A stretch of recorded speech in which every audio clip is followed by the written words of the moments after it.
मन आनंदित हो तो हर ओर आनंद ही आनंद होता है। दिल मांगे मोर वाली इस दुनिया में आर्टिफिशियल सुख तो भोगा जा सकता है, लेकिन इस चक्कर में लोग असली आनंद को भूलते जा रहे हैं। हालांकि हर क्षेत्र के लिए ईश्वर ने एक ना एक इंसान को जरूर बनाया है जो अपने ज्ञान का प्रसार पूरी दुनिया में करता है और उससे कई लोगों को लाभ भी पहुंचाता है। फिर भी एक सवाल आज भी वहीं का वहीं है, क्या मन के भीतर आनंद पैदा करने का कोई विशेष तरीका है?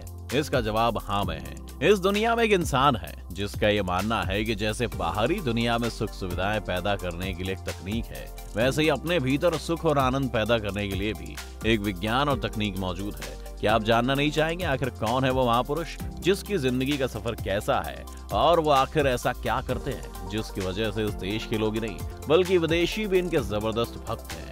इन सब सवालों के जवाब जानने के लिए इस आनंदमय वीडियो को अंत तक जरूर देखें। सदगुरु जग्गी वासुदेव एक आत्मज्ञानी, योगी, दिव्यदर्शी, लेखक, कवि, आध्यात्मिक गुरु, रहस्यवादी और अंतरराष्ट्रीय ख्याति प्राप्त वक्ता हैं। वो पूरी दुनिया के लोगों की भौतिक, मानसिक और आध्यात्मिक खुशहाली के लिए लगातार काम करते चले आ रहे हैं। सदगुरु ने अपने रूपांतरण कर देने वाले कार्यक्रमों से दुनिया भर के लाखों लोगों के जीवन को गहराइयों से छुआ है। इनमें प्राचीन यौगिक विज्ञान के आधुनिक समय के हिसाब से प्रासंगिक बनाने का अनूठा गुण है, जो कि एक पुल की तरह है और हमें जीवन के गहन आयामों तक ले जाता है। वो अपनी प्रक्रियाओं के जरिए आत्म रूपांतरण की शक्तिशाली और प्रामाणिक तरीके से भेंट करते हैं। वो भारत के 50 शक्तिशाली लोगों की लिस्ट में शुमार हैं। उन्होंने संयुक्त राष्ट्र, world economic forum, UK house of lords और टेड जैसे वैश्विक मंचों से एक वक्ता के रूप में अपना प्रभाव छोड़ा है। वो न केवल इंसानों का आत्म रूपांतर करते हैं, बल्कि वो एक प्रकृति प्रेमी,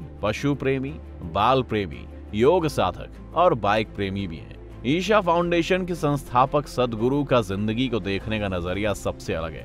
तभी तो वो कहते हैं कि आत्मज्ञान का अर्थ है सीमित व्यक्तित्व को भंग करना। अगर हम व्यक्तिगत परिवर्तन के लिए काम नहीं करते हैं तो विश्व शांति की बात करना महज एक मनोरंजन है। कई बार उन्हें सवालों के घेरे में भी लिया गया है। जाहिर है ऐसी पर्सनालिटी के हर पहलू को छूने की इच्छा जरूर पैदा हुई होगी, जिसके बारे में हम बताने जा रहे हैं। एक कहावत है कि पूत के पांव पालने में दिख जाते हैं। सितंबर 1957 में जन्मे जग्गी वासुदेव भी इसी कैटेगरी में आते हैं। कर्नाटक के मैसूर में एक तेलुगु भाषी परिवार में जन्मे थे जग्गी वासुदेव। डॉक्टर पिता की देखरेख में बचपन बीता।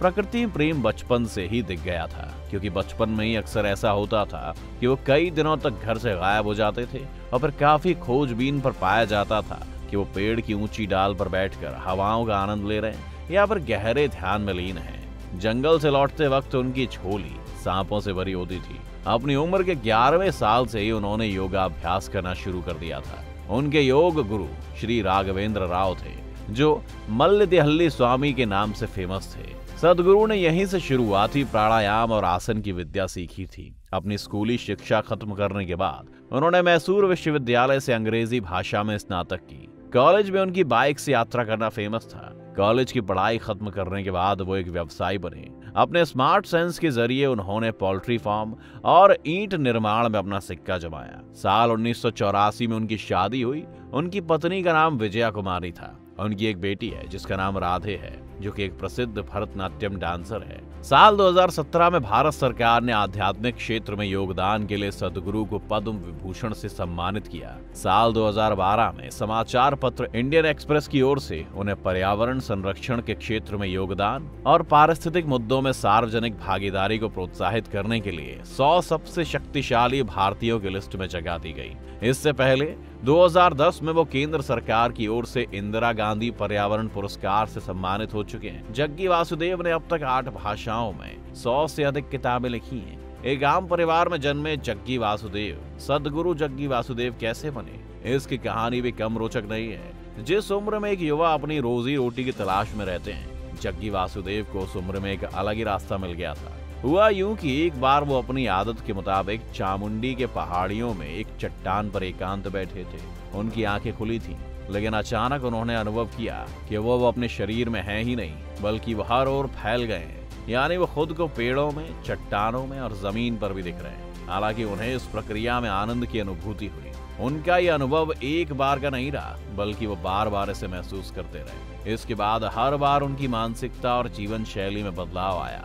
फिर क्या था, अब उनको अपनी जिंदगी का सार मिल चुका था। उन्होंने ये फैसला किया कि वो इस अनुभव को दुनिया के हर इंसान में बांटेंगे। इसके लिए वो अपनी पूरी जिंदगी को समर्पित कर देंगे और अपनी इसी सोच के साथ उन्होंने ईशा फाउंडेशन की नींव डाली। सदगुरु जग्गी वासुदेव ने साल 1992 में ईशा फाउंडेशन और आश्रम की स्थापना कर नई जर्नी की शुरुआत की। कोयम्बतूर के नजदीक पुंडी से वेल्लियनगिरी पर्वत के तलहटी में इसे स्थापित किया गया। ये केंद्र 50 एकड़ में बना हुआ है, जिसमें 13 फीट का एक ध्यान मंदिर है जहां ध्यान करवाया जाता है। कहते हैं ध्यान लिंगम से रोग खत्म होते हैं, साथ ही जीवन में अच्छाई और समृद्धि की बढ़ोतरी होती है। सदगुरु चूंकि मन का आनंद देने के काम में समर्पित हैं, इसलिए जाति धर्म से उन्हें कोई सरोकार नहीं है। तो अभी तो ईशा फाउंडेशन केंद्र के परिसर में एक बहुधार्मिक मंदिर भी बनाया गया है। ईशा योग फाउंडेशन की विदेशों में भी शाखाएं हैं। इसके संयुक्त राष्ट्र में 3 और पूरे विश्व में 25 से अधिक योग केंद्र और एक मेडिकल सेंटर है। साथ ही ये संस्था भारत में एक अनाथालय का संचालन भी करती है। ईशा फाउंडेशन की नींव डालने से पहले 1983 में उन्होंने अपनी पहली योगा क्लास की शुरुआत की थी। उनके योगा क्लास में ध्यान लिंगम पर विशेष जोर दिया जाता था। बदलते वक्त के साथ वो देश के दूसरे हिस्सों में भी योगा क्लासेस का आयोजन करने लगे। क्योंकि उनकी जीविका उनके पोल्ट्री फार्म से चलती थी, इसीलिए अपने क्लासेस के बदले वो लोगों से पैसे नहीं लेते थे। हालांकि क्लास के अंतिम दिन वो लोकल रूप से चैरिटी करते थे, जिसके दम पर ईशा फाउंडेशन का पहला पत्थर यानी उसकी नींव रखी गई। ये उनका प्रकृति प्रेमी है कि उनकी संस्था के 20 लाख स्वयंसेवक अब तक तकरीबन 27 मिलियन से अधिक पौधारोपण कर चुके हैं। ग्रीन हैंड्स प्रोजेक्ट के संस्थापक के रूप में उनकी सोच यही है कि तमिलनाडु में हर साल कम से कम 10% पेड़ों की संख्या को बढ़ाना है। ईशा फाउंडेशन न केवल योग और ध्यान कराती है, बल्कि सामाजिक कार्य भी करती है। साल 2003 में स्थापित action for rural rejuvenation Isha foundation की ही पहल है।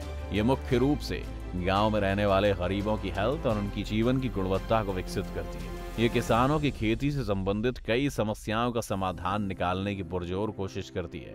वहीं ईशा विद्या शिक्षा के क्षेत्र में कार्य करती है। इसके जरिए ग्रामीण भारत में शिक्षा के स्तर का विकास करने की कोशिश की जा रही है। इसके जरिए 7 स्कूलों का निर्माण किया गया है, जिसमें 7000 बच्चे पढ़ते हैं। इतना ही नहीं, ये संस्था आर्थिक रूप से कमजोर बच्चों की सहायता भी करती है। इसके लिए संस्था ने पूरे देश में 512 स्कूलों को गोद भी ले रखा है। लेकिन जब इंसान के हिस्से में प्रसिद्धि आती है तो उसके साथ ही उसे कई तरह की आलोचनाओं का भी सामना करना पड़ता है, जिससे सदगुरु जग्गी वासुदेव भी अछूते नहीं रहे। सदगुरु पर कई तरह के आरोप लगाए गए हैं। उन पर आरोप है कि वो अंधविश्वास को बढ़ावा देते हैं, विज्ञान को गलत तरीके से पेश करते हैं और उनकी जल स्मृति के प्रचारित सिद्धांत पर उंगलियां उठती हैं, क्योंकि इस सिद्धांत को विज्ञान पूरी तरह से खारिज करता है। सदगुरु पर हिंदुत्व के संशोधनवादी इतिहास को लोकप्रिय बनाने का भी आरोप है। इतना ही नहीं, उन पर यह भी आरोप है कि उन्होंने चार्ल्स डार्विन के काम की गलत व्याख्या की है।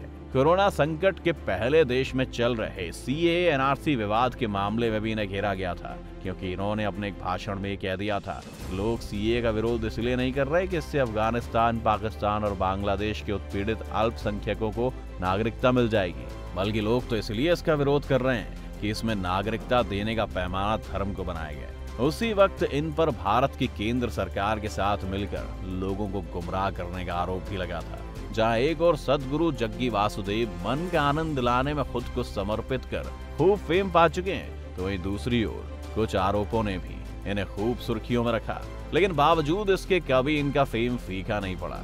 अब आपको सदगुरु और जगदीश वासुदेव की ये कहानी कैसी लगी, ये आप हमें कमेंट करके जरूर बताएं।